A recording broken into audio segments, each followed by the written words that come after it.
Howdy doody, it's me, trying to be a light, hanging on, trying to still get out of the night.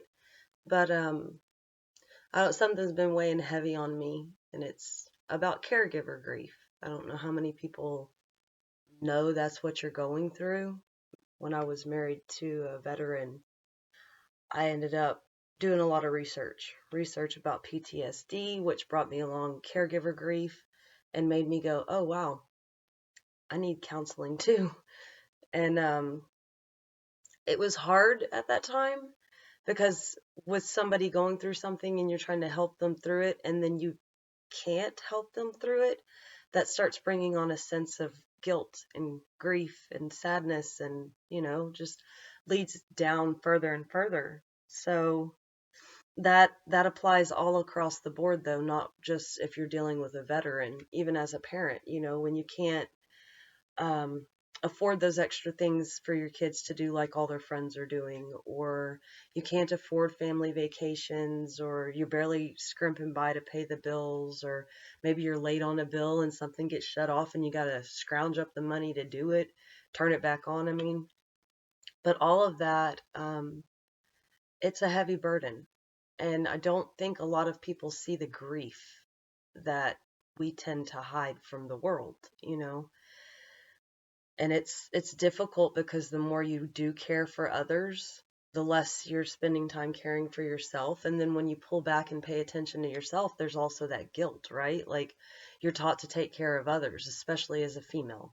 We are taught our kids come first, our family comes first, and it's funny because I was raised with that saying, if mama ain't happy, ain't nobody happy, but that's not exactly how the actions portrayed. It was, as long as mom was putting on a front of being happy, then everyone can be content. And I saw the toll that it put on my mom when I was younger. The strain, the stress, the worry, the trying to do for all of us, not being able to sit still. And I was talking to my sisters the other day about how I'm having to learn to sit still and how it takes me like 4 hours to watch a movie that's an hour and a half long.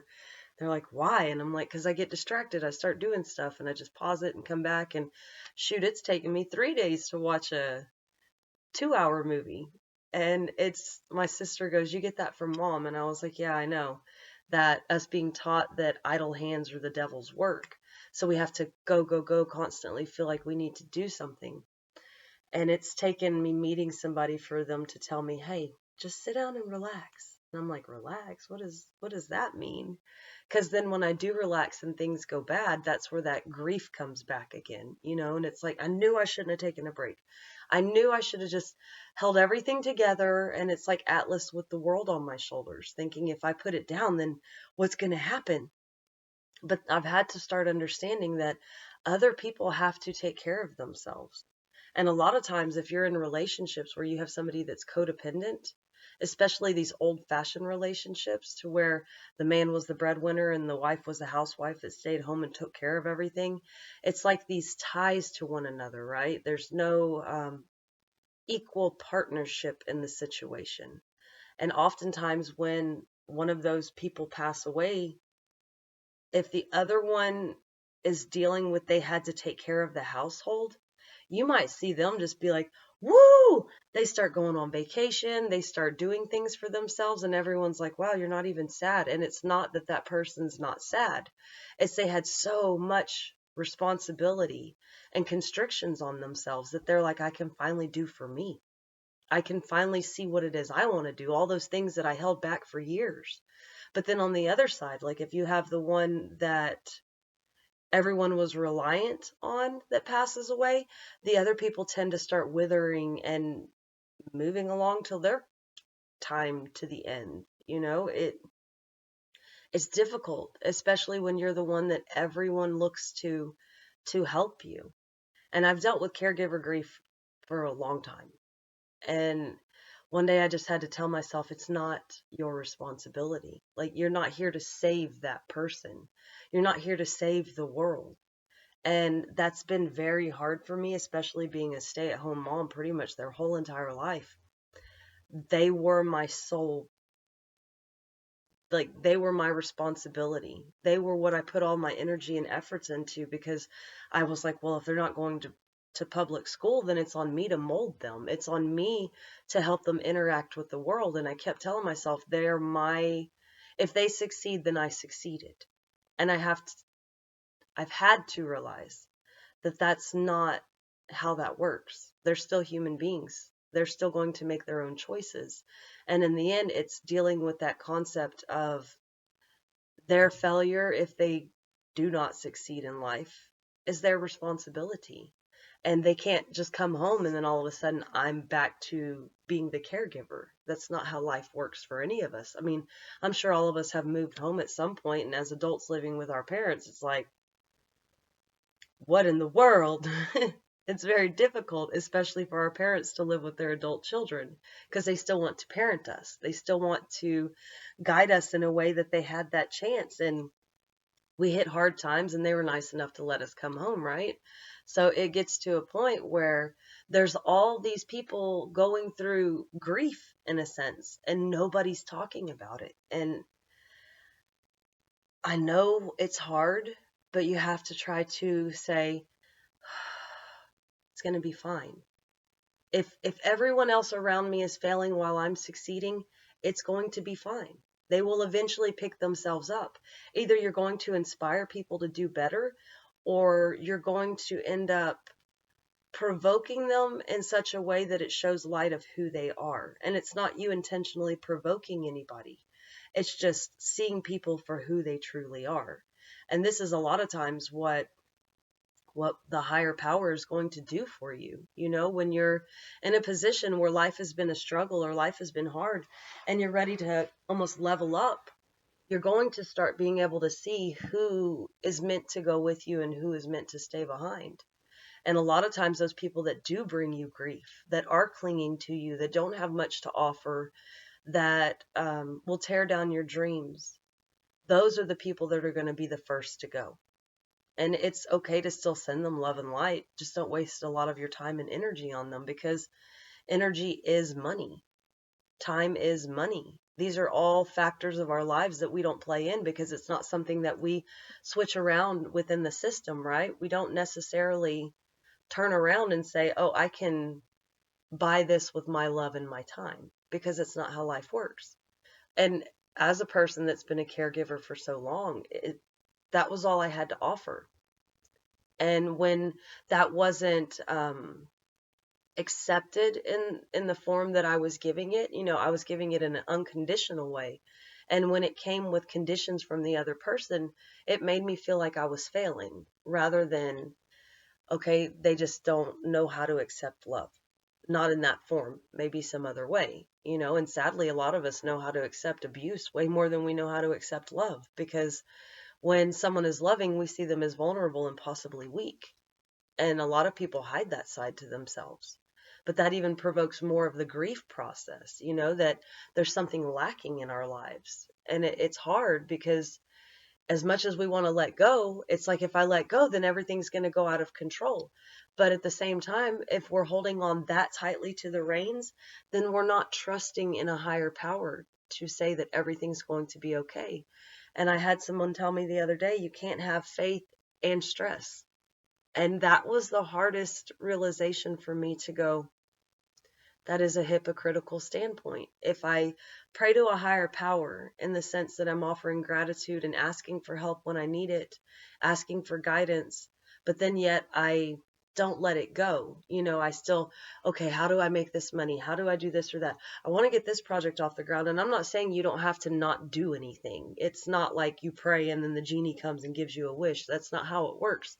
But when it comes down to it, if you're facing hard times in your life and you pray about it, you know, especially if you're asking for guidance, you have to be able to release this I need to know, need to know, need to know sort of point of view, because the more that you need to know, the more you're actually repelling the answer away from yourself. And that's hard for a lot of us. Patience is something that it's really hard to sit back and just wait. You know, it's like waiting in the lines at a water park and it's 100 and something degrees outside and you're like, oh my God, I just want to get on the ride.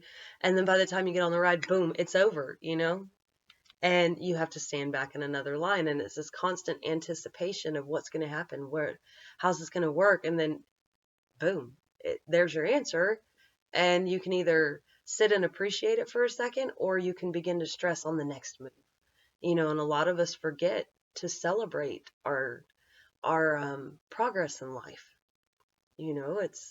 It's something that I guess most of us might feel a little vain or as if we're bragging, but please remember to share your successes, because as much as people love misery because then they don't feel so alone, other people do want to help you celebrate your achievements, and once again, it takes you back to a feeling of grief, a feeling of not even trying to compete, but some people will make you feel like you are in competition with them.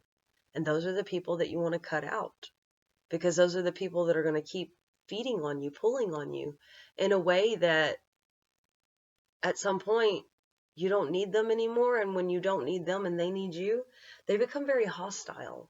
And they don't even have to be present in your energy for them to be hostile towards you. I've dealt for, I'd say, at least 3.5 years of negative vibes being sent my way. And it's hard because that person that is sending those negative thoughts, wishing ill upon me, hoping I fail, that's somebody that caused me a lot of grief. That was somebody that I truly tried to help, and I tried to even push them to get outside help from sources that were equipped to handle those mental issues, those traumatic experiences. And I'm one of very few people that have had to sit here and heal myself. And when you heal yourself, it's very time consuming. And you'll keep going through the processes of grief and sadness and depression. So there are days that I do disappear, but it's also me working on myself and having to continue to say, okay, not all is lost. You're still on the path in which you need to be on. You just have to maintain faith and keep working towards creating something for yourself that will bring abundance to yourself and your family. And when you're dealing with people that will cling on to you, that's almost impossible to be able to do that, because they take so much of your time. They break you down mentally. It's almost feeling like you're in a cage. And someone told me yesterday, I know exactly how you feel, like you just want to hold your breath right now. And I felt like that. Yes, because we all go through hard times. And like I said, I mean, if you want to share your hard times, share your hard times. If you want to share your successes, share those. Because a lot of times you'd be surprised that people that are down, when they hear something good happening for other people, it brings hope back to their life. It helps them realize, I'm not alone. And if good things are happening for other people, I know that I deserve that in my heart, and my time will come. Not everything is about competition. Not everything is about one-upping one another and hoping for the worst for someone else, because how dare they achieve anything before me?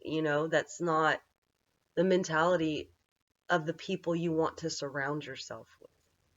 So if you're at a point in your life where you're bogged down, you're feeling depressed, you're feeling strained, like being ripped apart, like you want to hold your breath and give up, take a break.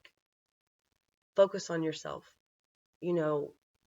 Don't allow yourself to get pulled so far into depression and grief that you can't overcome those feelings later. Because whatever you're feeling guilty about, I promise you, it's not your fault. When I was married to a veteran, I didn't even understand what I was walking into at that time. And the more I educated myself, the harder it became to be able to walk away from that person, no matter how abusive and toxic the situation became. And at some point, as our kids came along, it made it even harder. And I couldn't see myself leaving someone like that. It was almost like knowing there's goodness inside of somebody And I just had to stick around long enough for it to come out, but never realizing that they were tainting me, that their their trauma was rubbing off on me more than my healing was rubbing off on them. And inadvertently, we were just sharing a toxic energy that became very destructive for myself and my children. And by the time I realized what was going on, I had basically lost myself. And it felt like all of my goodness had leaked out or had been wasted. It was like pouring dust from a cup, you know? There was nothing left to give, even to my children at that time. And I went through a lot of physical pain trying to get past that, and a lot of mental anguish, and a lot of couldn't make sense of anything, and just kept, I forgive him, I forgive myself, I've a lot of forgiveness, hoping that was the magic cure. And whatever it was, being that grief that I was in, it took time for me to be able to process what had happened.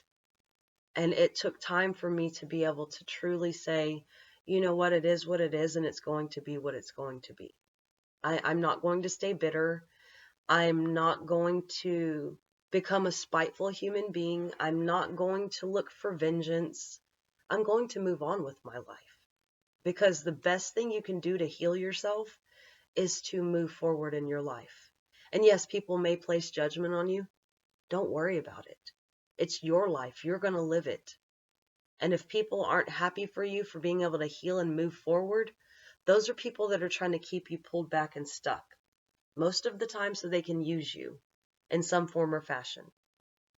So, like I said, just had caregiver grief heavily on my mind today and yesterday.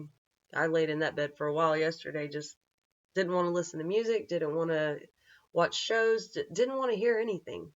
And I'm pretty sure a lot of that had to do with it was time to take a breath, release the past, and allow myself to move forward, and regain the hope of there's still a good tomorrow, and woke up in a better mood. And it's just something that we all go through, and just understand you're not alone in the process. I promise you. There's a lot of people out in the world that are grieving silently, even for people that are still living. So just don't feel lost and alone. Take a deep breath. Know that you got it. If you hear weird noises, my dog is right here next to my microphone, just begging for attention. She's begging for attention. See, that's how you can often get caregiver grief. When someone's begging nonstop for your attention. They don't mean harm. They don't mean anything bad by it. It's actually because they love you and you have a healing vibe to you. So, sending you peace, love, and light. Peace out. Bye-bye.